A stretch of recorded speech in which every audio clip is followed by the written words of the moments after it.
The 21st century dawned with a promise. We had exhausted Earth's fossil fuels. Climate change was ravaging the planet.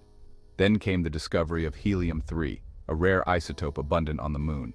It held the key to clean, limitless fusion energy. Hope, for a brief moment, outshone our despair. The world's superpowers wasted no time. A new space race ignited, this time with the moon as the ultimate prize. The year is 2067. The lunar surface is scarred with mining outposts, a testament to humanity's insatiable hunger for energy. But this was not a collaborative effort for the greater good. It was a land grab, a division of resources fueled by old rivalries and new anxieties. The moon, once a symbol of unity and cosmic wonder, was now a chessboard for geopolitical gamesmanship. The future, once bright with the promise of helium-3, was now clouded by the specter of conflict. The Armstrong International Base, named after the first human on the moon, was supposed to be a beacon of cooperation. Established in 2042, it housed scientists and engineers from around the globe. Their mission was to coordinate the extraction and distribution of helium-3. But the dream of unity was short-lived.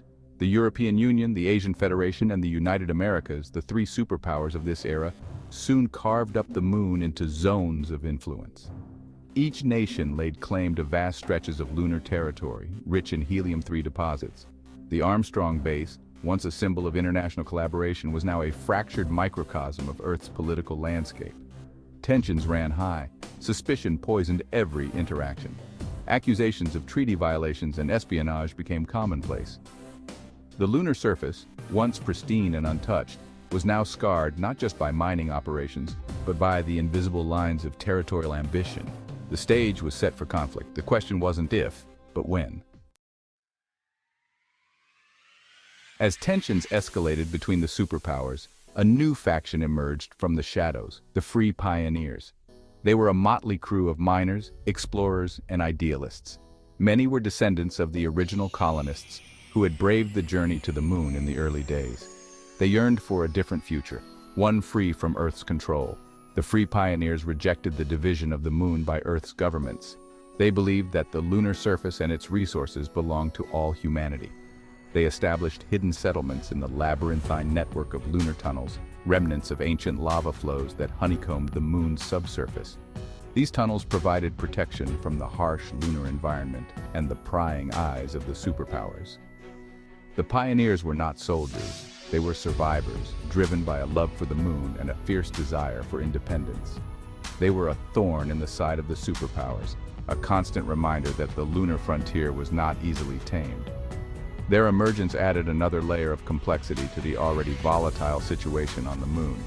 The battle lines were drawn, but the combatants were no longer confined to Earth's nations.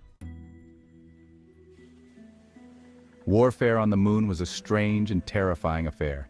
The absence of an atmosphere meant that sound could not travel. Explosions were silent, deadly bursts of light and debris. Battles were fought in a chilling silence, the vacuum of space amplifying the sense of isolation and dread. The lunar dust, fine as talcum powder, posed its own challenges. It clogged machinery, infiltrated habitats, and played havoc with electronics. Movement was restricted to pressurized rovers or bulky spacesuits. Each step kicked up clouds of dust that lingered in the low gravity, obscuring vision and betraying positions. The vast distances and limited visibility made it difficult to distinguish friend from foe. Ambushes were common, and the element of surprise was a powerful weapon. The lunar surface was a battlefield like no other, a silent, unforgiving arena where death could arrive without a whisper. A sudden flash of light, the only indication of its presence. In this eerie silence, a new kind of warfare was being waged, one where technology and strategy were paramount and the human cost was felt more keenly than ever before. Commander Emma Roux, a veteran of the European Union Space Force, stared out of her rover's viewport at the desolate lunar landscape. Her squad, 4 highly trained soldiers, had been tasked with securing an abandoned mining station. Intelligence reports suggested that the Free Pioneers had established a presence there. Emma gripped the joystick of her rover, her gloved fingers tightening. She had seen her fair share of action during her years in the EU Space Force, but something about this mission made her uneasy. "Alpha Team, this is Control," a voice crackled over the comms. "You are clear to approach the station. Proceed with caution. We are receiving intermittent life readings from inside. Copy that, Control, Emma replied, her voice calm and steady. Alpha Team, move out. The rover lurched forward, its wheels crunching over the lunar dust. As they approached the station, a sense of foreboding washed over Emma. The station was eerily silent, its metal hull pockmarked with micrometeoroid impacts. The only sign of life was a faint flicker of light from a window deep inside. Something doesn't feel right, whispered Lieutenant Chen, Alpha Team's demolitions expert. Too quiet. Agreed, Emma replied, her hand hovering over her sidearm. Stay sharp, Alpha Team. We go in quiet and we go in slow. The interior of the mining station was dark and dusty. Years of neglect had taken their toll. Wires hung from the ceiling like vines, and pieces of equipment lay scattered across the floor. Emma and her squad moved cautiously through the corridors, their boots crunching on broken glass and metal debris. The silence was oppressive, broken only by the hiss of their respirators and the thud of their own heartbeats. Fan out, Emma whispered, her voice amplified by her helmet's comm system. Check every room and corridor. We need to confirm if there are any pioneers present. The squad fanned out, their flashlights cutting through the gloom. The air was thick with the smell of stale air and something else, something metallic and acrid. Emma moved towards a flickering light at the end of the corridor, her hand resting on her sidearm. As she approached, the light resolved itself into a computer screen, its display filled with lines of code. Lieutenant Chen, get over here, Emma called out. I need you to take a look at this.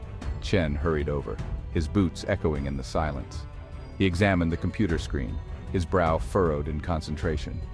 It's a distress signal, he said after a moment, being sent on a loop.